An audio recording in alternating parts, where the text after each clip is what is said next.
There's a story that I have told many times and yet still manage to find some who haven't heard it yet. It involves a priest and a bus driver who died at the same time and arrived at the pearly gates together. St. Peter flings open the gates, walks right past the priest, and gives the bus driver a big hug and says, "Welcome to heaven. We're so glad to have you here." And there's a ticker tape parade with a marching brass band, and he gets a penthouse apartment in the heavenly Hilton. Then, almost as an afterthought, he comes back out, gives the priest a limp handshake, and says, "Welcome to heaven." And they play the Strife Azor on a little CD player, and he's moved into a small flat on the Lower East Side. Now the priest says, "St. Peter, I don't mean to complain, because I am very glad to be here.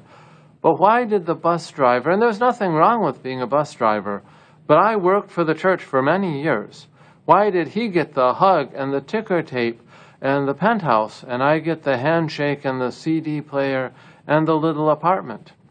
And St. Peter looks at him with all the compassion you would expect and said, "While you were preaching, they were sleeping. But while he was driving, they were praying."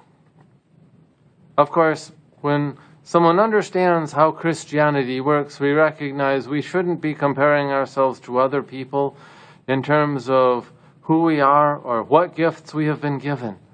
The important thing is what we do with those gifts that we have been given.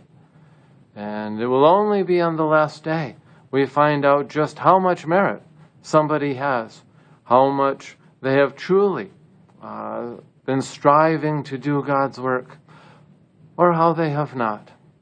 The more we understand that, the less sense it makes to compare ourselves to other people, and the more sense it makes to focus on, how can I better serve God with what I have been given, such as it is? Because God has made every single one of us with a unique set of gifts that are meant to give a special contribution to the building of His kingdom and to the reflecting of His love. This should be giving you a great sense of power and a great sense of responsibility.